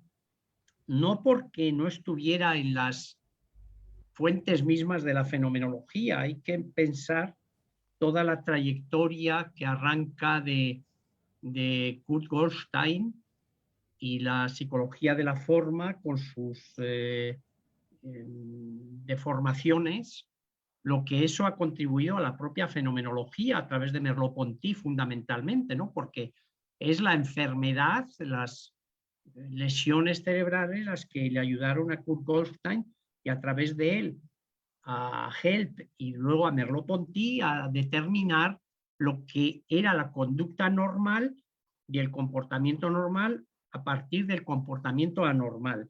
La pandemia nos ha servido en este sentido de acicate para recuperar una tradición de la fenomenología que siempre ha estado ahí, pero posiblemente muy lateral, no precisamente con toda la fuerza que podía tener. Y de hecho, los problemas fundamentales de la fenomenología se ventilan precisamente en lo que ha señalado el maestro Martín, entre el tema de la normalidad y anormalidad. Ágata también sabe las dificultades que este tema tenía en su propia tesis doctoral, el determinar qué es lo normal y qué es lo anormal o abnormal, con las dificultades mismas que tiene la palabra anormal, porque anormal es fuera de la norma, debajo de la norma, etcétera, ¿no? Contiene unos problemas inmensos. Entonces aquí nos hemos encontrado con una comunicación en la que se sistematiza de un modo verdaderamente sencillo por profundo todo este campo, dándonos una especie de mapa para progresar y reflexionar con mucha agudeza. Yo quería plantearle un par de preguntas porque que son más que otra cosa de información, ¿no? Me ha interesado muchísimo los tres elementos constitutivos de la enfermedad: la afectación o la afección, la atmósfera y la resonancia. Y ahí, en relación con que todo esto está en relación también con lo que yo llamo, o lo que se llama el contenido del cuerpo, ¿no? La subiestesia, las sinestesias y las cenestesias. Mi pregunta está en relación con las cenestesias. Luego haré otro comentario sobre la narración, pero ahora me centro en las cenestesias. Para mí siempre ha sido el tema de las cenestesias, y el maestro Martín sabe perfectamente por la psicología la importancia que tienen las cenestesias, pero en la fenomenología, pues yo siempre he tenido algún problema con el contenido concreto de las cenestesias. Además, empezando por la palabra. Husserl, yo hice un testeo de todos los textos y no usa nunca esta palabra. En Ideas 2 se refiere a todas esas sensaciones de difícil calibración o de difícil determinación, y cita algunas: el frío, el calor, el bienestar, el malestar, una serie de sensaciones, pero no las termina de definir. Entonces mi pregunta es si has encontrado más aportaciones sobre este tema. Viene Husserl, vienen otros, has citado bastantes cosas. Una, por ejemplo, has citado la agencia, que sería una cenestesia, y yo no lo sé, porque claro, la agencia parece que es algo así como la autoapropiación del yo. O sea, yo sé que muevo el brazo y eso es una sinestesia, pero el saber que soy yo es una sinestesia. Entonces, esa sería una primera pregunta. Luego, respecto a la atmósfera, yo me pregunto si en realidad la atmósfera, lo que se llama la atmósfera, y es un tema que Merleau-Ponty lo menciona expresamente, no es sino sencillamente el conjunto, lo que se llama en psicología la sinestesia, pero con S, no con C, de sinestesia, sino sinestesia, es decir, la conjunción de todos los sentidos que constituyen efectivamente una atmósfera, ¿no? Porque el olfato es un sentido que da contenido en gran medida al gusto, pero también el olfato es atmosférico. Entonces, si se pierde el olfato, se pierde la atmósfera. Que, por cierto, también sería muy interesante evaluar, y sería otra pregunta, si has tenido algún conocimiento de la importancia que esto tiene. Lo digo por mi propia experiencia, porque yo he tenido durante varios años una rinitis muy fuerte que me privó de olfato, y al privar de olfato se pierde la mayor parte del gusto, porque los matices del gusto son olfato. O sea, el gusto es muy pobre en los matices, prácticamente inexistentes, y los matices del gusto vienen del olfato.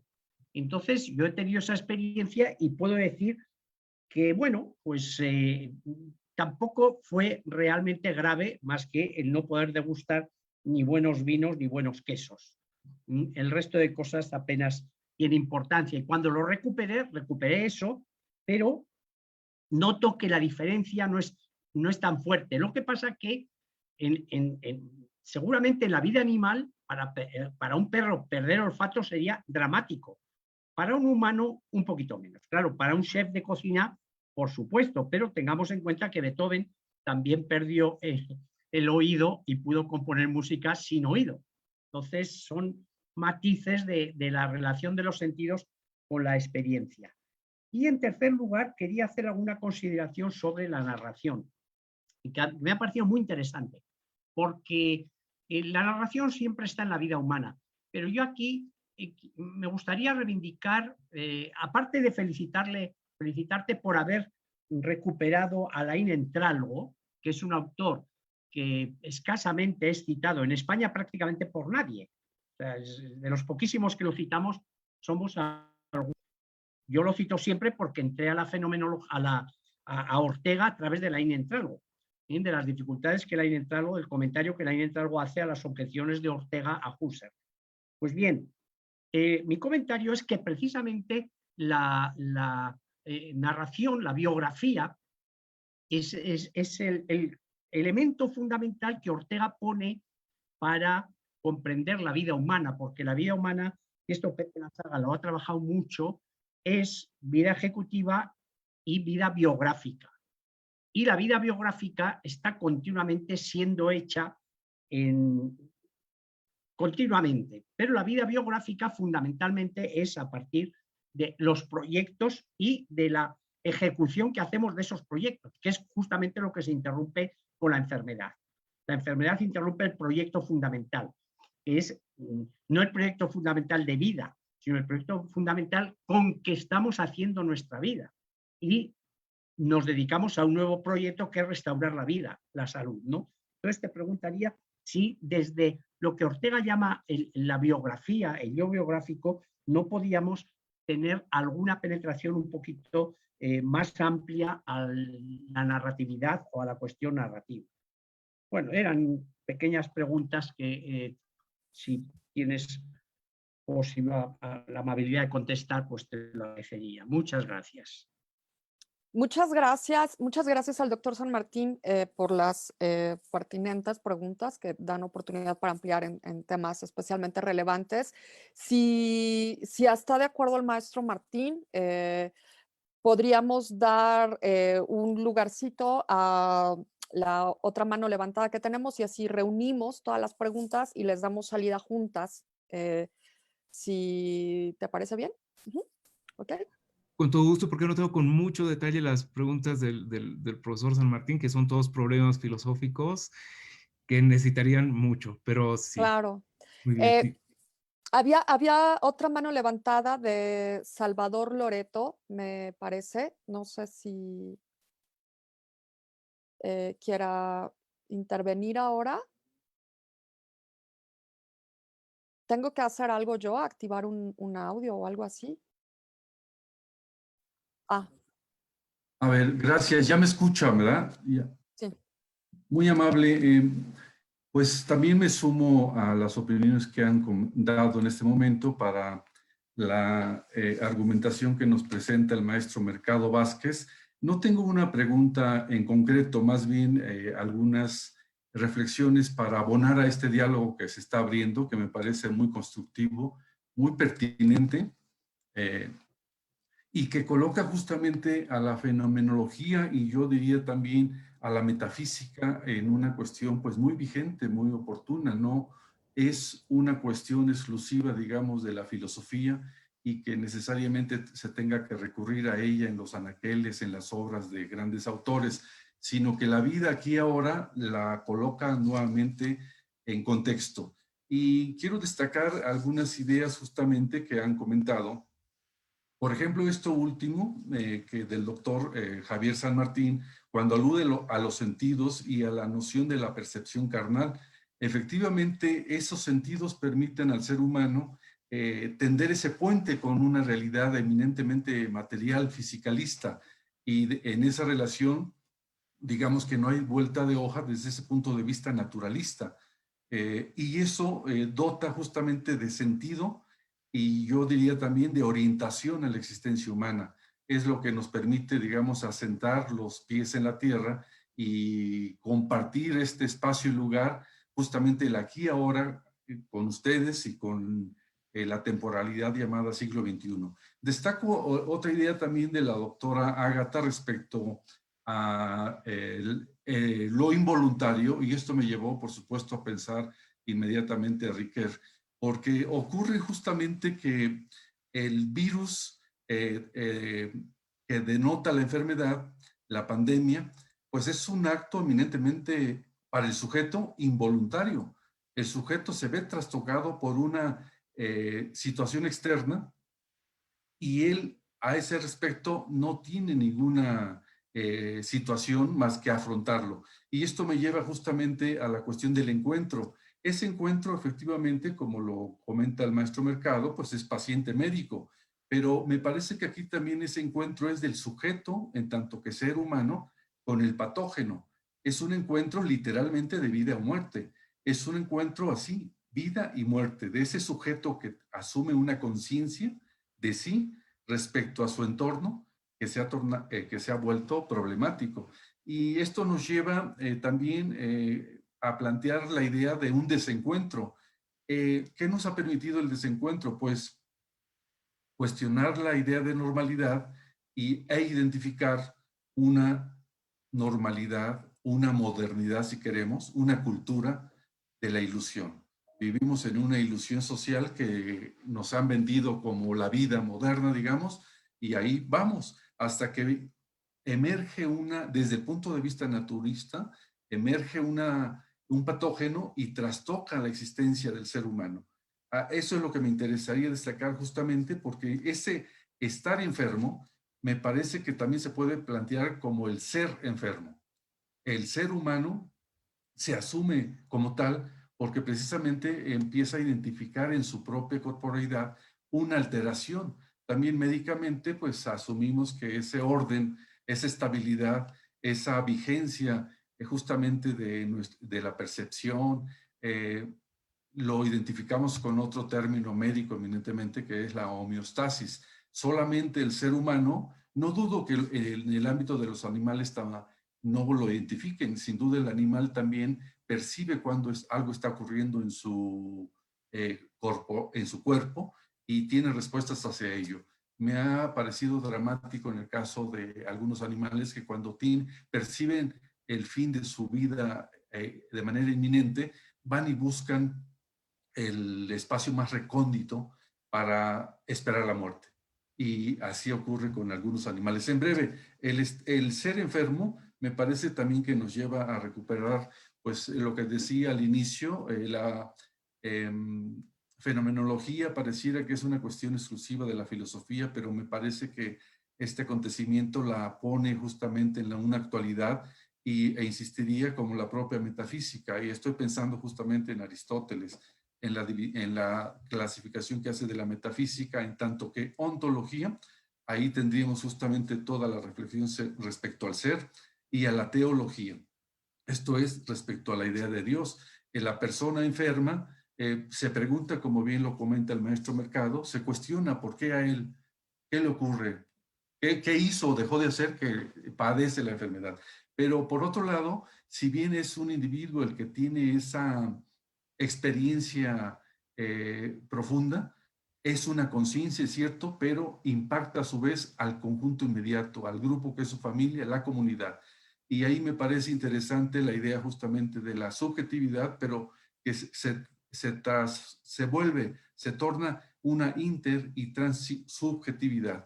En breve, creo que esto permitiría el problema de la pandemia, permite repensar justamente la vida, pero no solamente la vida individual, sino en un contexto de comunidad. Y en la comunidad asumimos justamente un etos como actos humanos, bien es cierto, pero en relación al espacio físico que habitamos. Y en ese espacio físico tenemos una relación con el resto de la vida, porque esto no es nada nuevo decirlo, el argumento que se alude que respecto al coronavirus que procede por la ingesta de animales exóticos. Y bueno, esto no es nada nuevo, esa es una tradición humana de consumir como parte de una cadena alimenticia. Es una cuestión moral, también no la voy a plantear, pero bueno, quería destacar justamente el aspecto involuntario y voluntario que nos lleva a pensar justamente en Paul Ricoeur, que me parece también muy pertinente. Bueno, muy amable y agradezco el espacio y reconozco el trabajo y el diálogo sobre todo. Felicidades a ambos, Martín y la doctora Ágata, y bueno, pues también al maestro Javier San Martín. Gracias. Muchas gracias, profesor Loreto Salvador. Martín, quizás abusando un poco de tu condición como ponente responsable, teníamos una otra intervención de Susana. Susana algo tenía levantada la mano, pero creo que ya no la vemos. Si quiere tomar la palabra ahora para formular su comentario. Susana López. Susana López, es verdad. Susana López tenía levantada la mano. Susana, si quiere formular su comentario. Sí. Mientras toma la palabra, igual la profesora Hola. Robaletti me escribió y que quería hablar, pero no podía. Hola, sí, ya. Ya. Buenas tardes. Adelante. Hola, ¿qué tal? Bueno, inicialmente agradecerles la oportunidad que nos dan al cuerpo académico del Instituto Superior de Ciencias de la Educación del Estado de México por participar con ustedes el día de hoy. Nuestro cuerpo académico se denomina Sujetos y Prácticas Escolares Cambiantes en el contexto de las sociedades en riesgo. Me parece importante comentar esta denominación de nuestro cuerpo por lo siguiente. En primera, pues muchas gracias por esta interesante exposición, pero justamente desde la mirada que estamos construyendo en el cuerpo, con esta especificidad sociohistórica en la denominación, que es el contexto de las sociedades en riesgo, la participación del día de hoy cobra muy especial relevancia. Pensar en el día de hoy, pensar en este problema de la pandemia el día de hoy, nos remite a una situación sociohistórica muy particular que me parece necesario considerar y que de hecho todas las participaciones así lo han venido haciendo en el análisis de esta relación salud-enfermedad. Entonces, en concreto, mi participación se orienta fundamentalmente a algo que si bien puede resultar no pertinente en esta lectura metodológica que se viene haciendo el día de hoy, sin embargo, la participación de Ágata me parece que nos da posibilidad a hablar sobre esto, sobre la dimensión social, justamente en esta interacción que se viene dando entre el individuo y lo social, y a lo que concretamente voy es a esta necesidad de mirar el problema de la relación salud-enfermedad desde los propios condicionamientos sociohistóricos en los que actualmente nos encontramos. Entonces, fundamentalmente por ahí va el interés de escuchar la participación del ponente en este sentido, cómo ve la pertinencia, pues, de hacer referencia a esta condición sociohistórica de la relación salud-enfermedad. Gracias. Muchas gracias, maestra Susana, compañera del Centro de Estudios sobre Educación. Mucho gusto. Martín, me parece que señalabas que la doctora Robaletti también tenía una participación, pero no podía hablar. Sí, me mandó un mail y me dijo que no pudo activar y quería El participar. micrófono, porque se veía activado su micrófono, pero no sé. Ahora está activado. Ahora está activado. Doctora Robaletti, ¿nos escucha? ¿Puede hablar? No veo mi rostro. ¿Por qué no aparece mi rostro? Pues quizás debe prender su cámara, doctora, pero no. Ustedes la tacharon y yo no puedo ver no me veo. Ah, Okay. Hugo, ¿está todo en orden? Ya solicito que se active el efecto. No, acá mi video está tachado. Ahí está ahora recién. Pero bueno. Ahora Ahí sí. está, doctora, ya la vemos. Yo voy a hacer títulos nada más porque si no, no puedo. Siguiendo esta distinción que yo le hice a Martín, perdón, lo trato a Martín porque está en el equipo de investigación ahora nuestro. Esta noción de estar enfermo, uno podía ver la diferencia entre enfermos crónicos y agudos. No es lo mismo ser un asmático o tener una patología permanente donde uno es agente propio de su curación, que tener una enfermedad aguda que se cura y se acabó. Pero también ahí me interesaría ver lo que es la anatomía médica y la anatomía fenomenológica. Porque las distintas culturas tienen un distinto tipo de anatomía. Yo una vez di una charla interdisciplinaria con gente de medicina y me dijeron que ellos nunca se operarían conmigo, porque ellos hablan de órganos. Y, por ejemplo, en una mujer que le saquen el útero, a una mujer tiene mucha significación. Un médico ginecólogo le dijo a una paciente mía que se lo tira a los perros, porque ni ellos lo iban a comer. Es decir, lo que es anatómico es distinto la visión de la medicina de ahora. Después, con el otro término que yo le decía a Martín, el sentirse enfermo, hay una patología en salud mental. A ver, yo les digo, yo trabajé en filosofía, en psicología, en facultad de medicina, por eso me muevo así. Hay una patología que es el hipocondríaco, que ustedes lo conocen diariamente.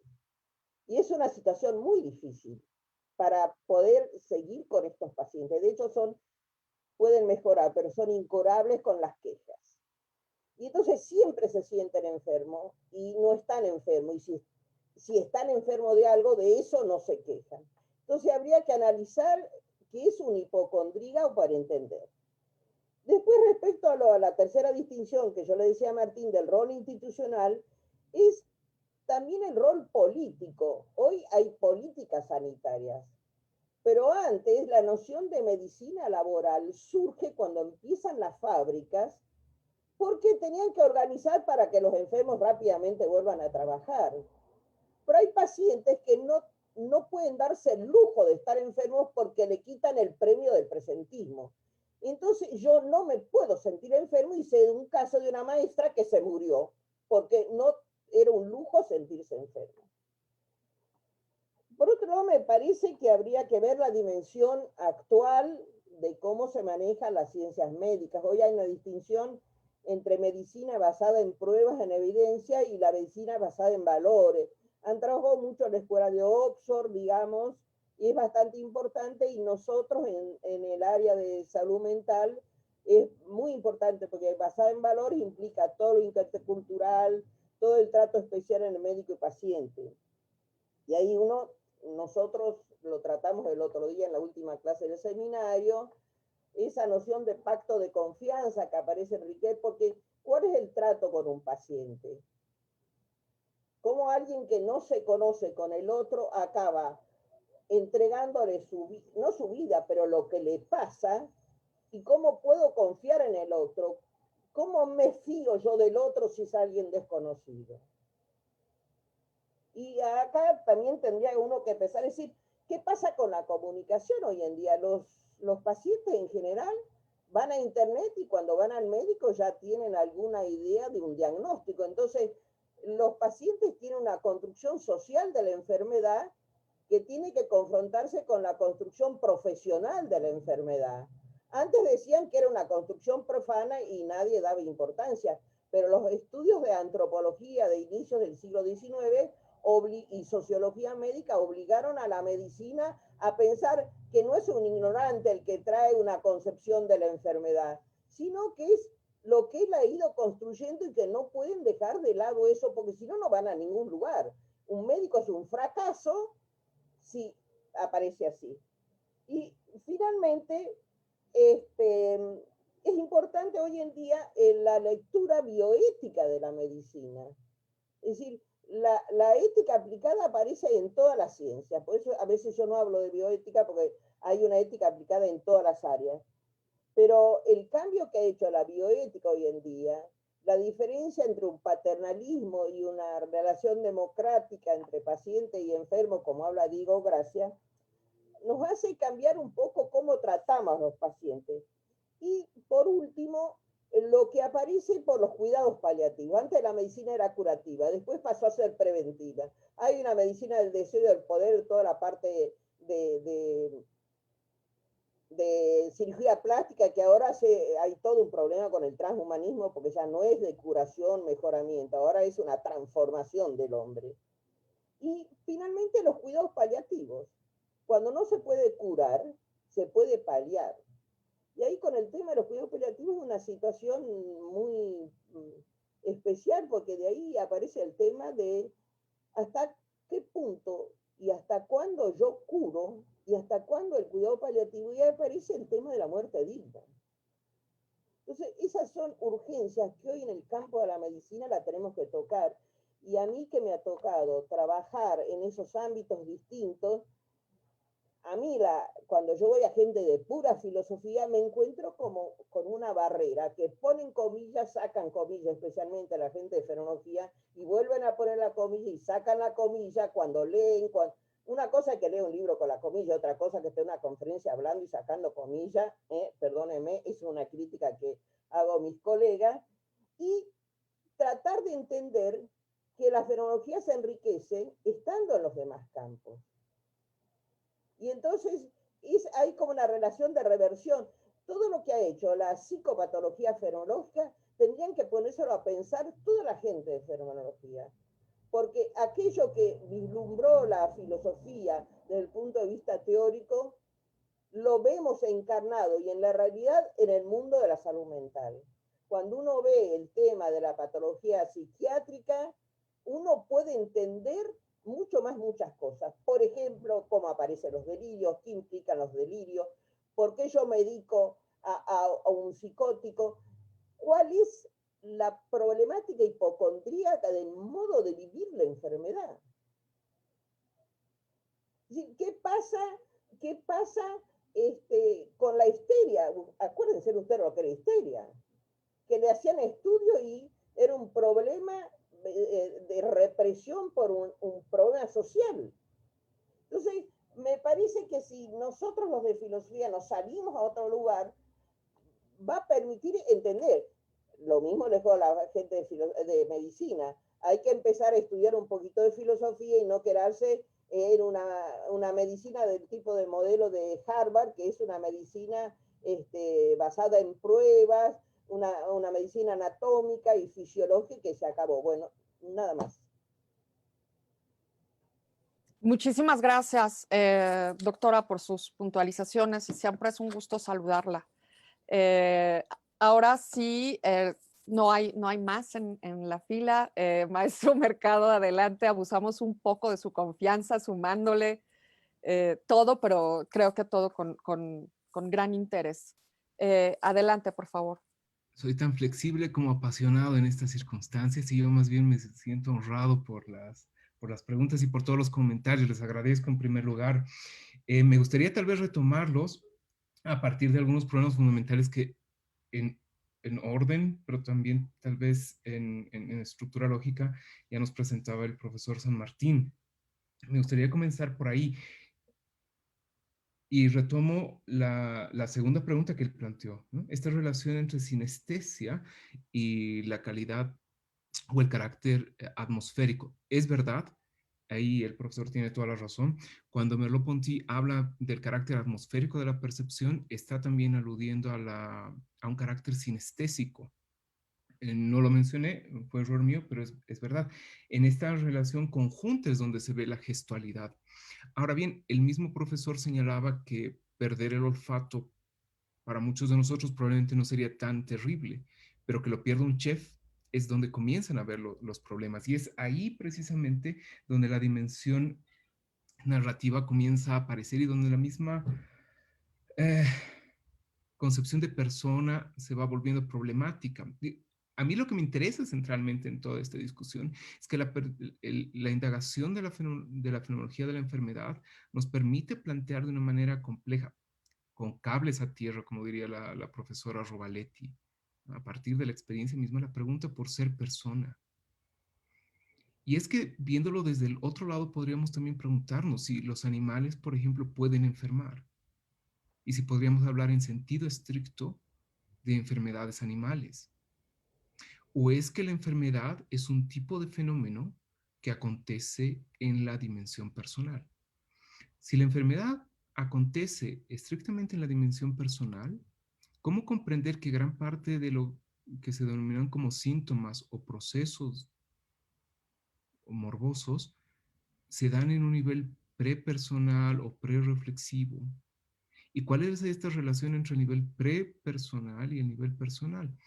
Entonces, yo creo que estas, por lo menos son estas las preguntas las que a mí me van inquietando cuando hablamos de la enfermedad. Y a partir de estas preguntas quisiera volver a abordar los temas. El profesor San Martín justo preguntaba sobre esta relación entre agencia y la senestesia, y si la agencia podría ser o no una senestesia. Es verdad que Husserl no hace un desarrollo de este tema. El tema de las senestesias, coenestesias, también como van apareciendo en la literatura médica del siglo XIX y principios del XX, vendrían tal vez a completar algunas descripciones. Y como bien sabemos en la historia de la fenomenología, las senestesias han sido como el terreno de descripción de aquellos investigadores que han buscado desarrollar sus líneas de investigación lejos de experiencias no intencionales, ¿no? Es el caso, por ejemplo, más o menos de Michel Henry, es un caso claro en el ejemplo de Hermann Schmitz. Pero considero que el ámbito de las anestesias tiene todavía un campo interesante de exploración, en especial cuando trabajamos el tema de esta anatomía fenomenológica, como habla la profesora Rovaletti. Es decir, cómo va apareciendo el cuerpo y qué tipo de nuevas sensaciones autoafectivas o sensaciones del propio cuerpo comienzan a surgir en estados normales o abnormales. Schmitz, por ejemplo, trata de circunscribir estas experiencias como de frío, calor, en dos grandes dimensiones. En las de las denominadas islas del cuerpo, se podría traducir, que son las Leibliche Inseln. Y eso es interesante porque él dice que hay partes del cuerpo que eventualmente no sentimos, pero que de pronto emergen. Y esta emergencia, ¿no? Como cuando nos golpeamos la canilla con la mesa, ¿no? O el dedo meñique del pie en la esquina de la pata de la cama, por ejemplo, ¿no? Entonces ahí aparece una parte del cuerpo que antes estaba simplemente, diríamos con el lenguaje de Merleau-Ponty, como invisible, estaba como retraída y ahora aparece en primer lugar como foco. O cierto tipo de escozores o calambres o ciertas molestias que también podrían estar relacionadas a los hipocondriacos inclusive. Este conjunto de experiencias de sí mismo, de malestar, de falta de tensión con el mundo, de falta de relación, creo que son importantes y son un terreno todavía que da trabajo para ser descritas, ¿no? Son todavía una temática que podría decir casi en lenguaje medio conocido, dan todavía que pensar y realmente son un terreno de trabajo amplio precisamente para tratar de hacer mediaciones entre los reportes médicos actuales y las experiencias de los pacientes. Eso me permite precisamente llevar al siguiente punto, que es la dimensión de lo voluntario y lo voluntario, señalado por el profesor Loreto, pero creo que también en cierta medida por la dimensión narrativa en Ortega, y por la noción nuevamente de anatomía fenomenológica de la profesora Rovaletti. Lo interesante en los fenómenos de la enfermedad es que ellos ponen al límite la dimensión de la intención o de la acción agente, ¿no? Es decir, de la voluntad. Comienza a aparecer algo en mí que me permite experiencias de extrañamiento que no puedo negar en mi propio cuerpo.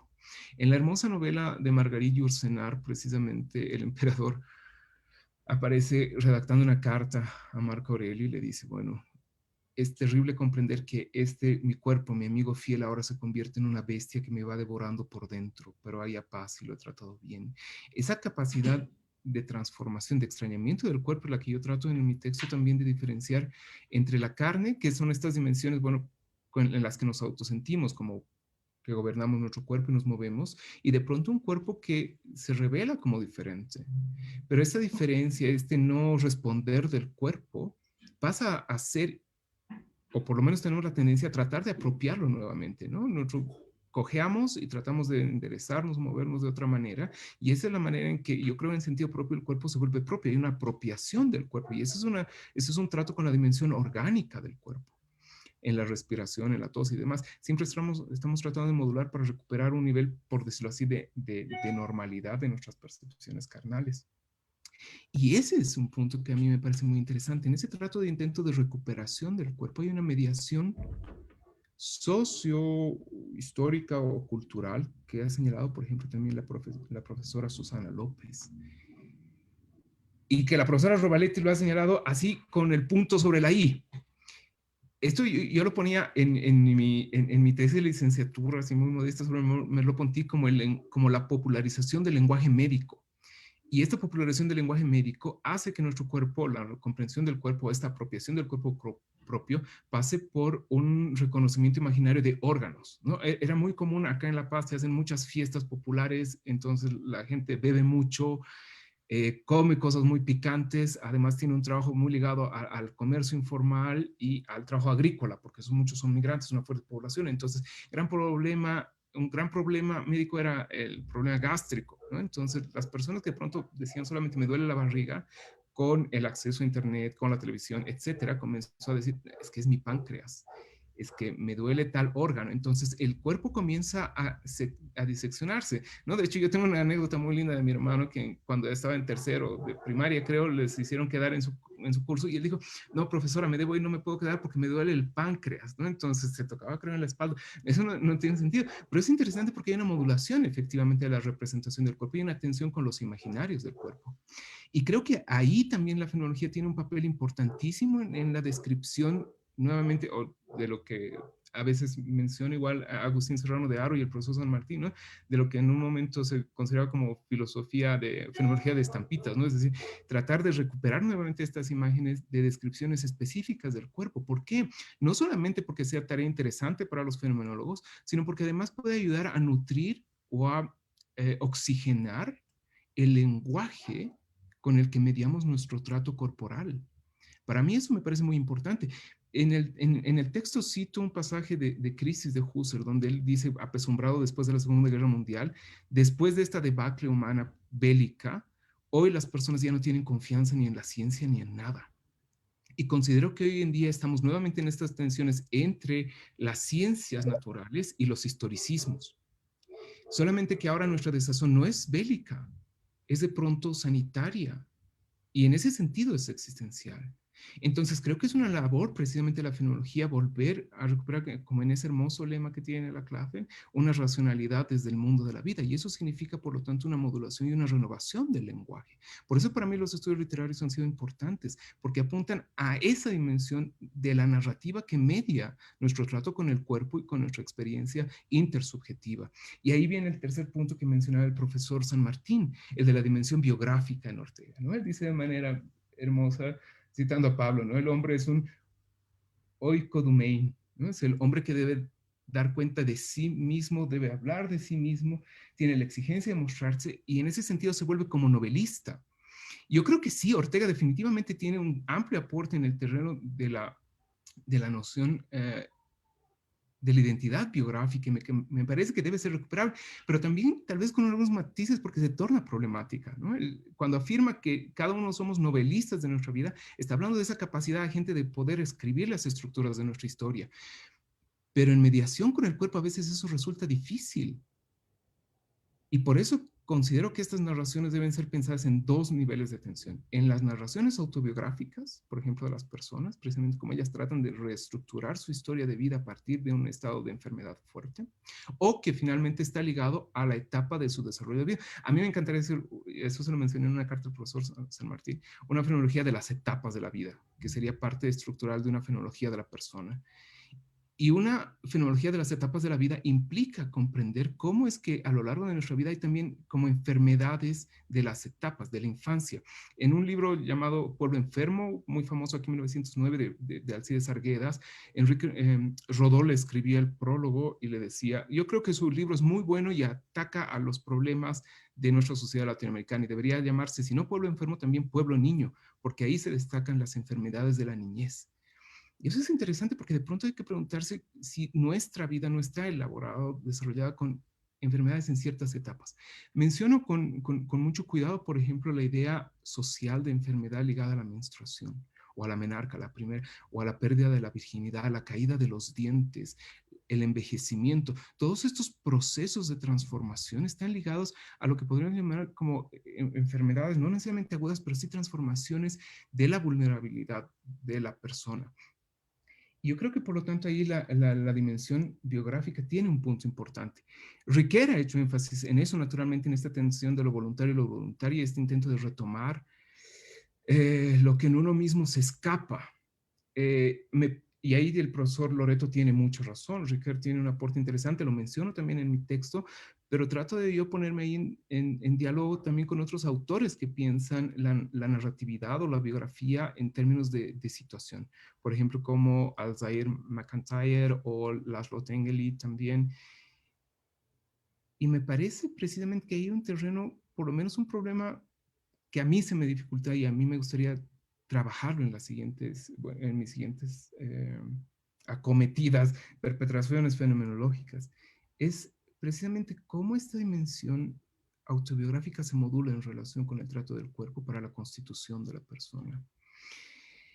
Probablemente no he hecho más que enfatizar el carácter problemático de lo que ya todos estos maestros han señalado, pero creo que mismo de estas fuerzas no alcanzan a más, ¿no? Es un problema y a mí me alegra encontrar por fin un ámbito de resonancia y saber que no estoy batallando solo, ¿no? Y saber que el problema de la persona está abierto y que a mí me gustaría, con ayuda de ustedes, pues tratar de dar un paso más adelante. Muchas gracias por sus intervenciones. Muchas gracias, maestro Mercado. Muchas gracias a todos los participantes. Creo que nos ha sabido a poco, ¿no? El tiempo. Queda mucho, supongo que muchas inquietudes y cuestiones en el tintero. Y bueno, pues ese es uno de los objetivos de nuestro seminario sobre antropología filosófica, fenomenología y filosofía de la cultura. Ir más o menos plantando, quizás sembrando estas inquietudes enteramente filosóficas, pero también con ciertas repercusiones, esperemos, ¿no? Repercusiones e incidencias interdisciplinares o multidisciplinares. En este caso, pues, en otras áreas de investigación que en este momento pues, nos resultan vitales, como las disciplinas médicas, tanto técnicas como científicas. Agradezco infinitamente la participación y la atención del auditorio, tanto en nuestra sala de Zoom como en redes. Muchísimas gracias al maestro Martín por el tiempo, por la atención y por el trabajo dedicado a este pequeño núcleo de nuestra comunidad en la Universidad Autónoma del Estado de México. Creo que en un arrebato romántico me atrevo a decir que han sido 2 horas súper ricas, además oyendo casi todos los acentos y variantes del español, del castellano en nuestra pantalla, lo que siempre es muy estimulante para las comunidades, para una comunidad filosófica como la nuestra. Y bueno, pues sin más, agradezco la participación de todos, de nuestra comunidad, la doctora Robaletti, el doctor San Martín, Ágata, ya miembro y parte de nuestra comunidad mexiquense, a los estudiantes y profesores que nos dedicaron algo de tiempo para conversar y para enterarnos e informarnos un poco sobre este tema, la fenomenología de la enfermedad desde una perspectiva filosófico-personal. Les dejo los micrófonos abiertos si quieren despedirse. Por una cuestión de tiempo tenemos que cerrar la sala, pero agradezco sus participaciones y bueno, les cedo la palabra. Adelante, maestro.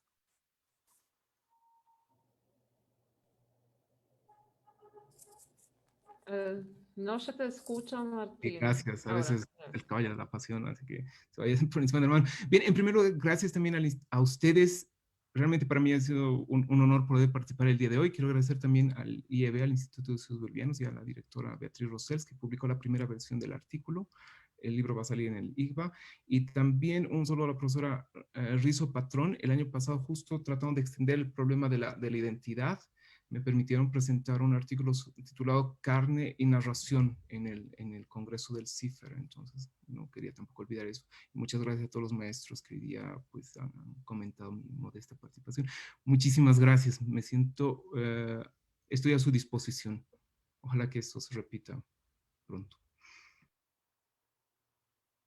Saludos, Igualmente, Lucrecia. muchas gracias. Esperamos que este ejercicio, como otros, fortalezca nuestra comunidad de investigación. Ese es nuestro objetivo. Muchas gracias a todos. Tengan muy buen día. Gracias por su tiempo, por su atención y nos vemos pronto en otro ejercicio de nuestro seminario. Let it go.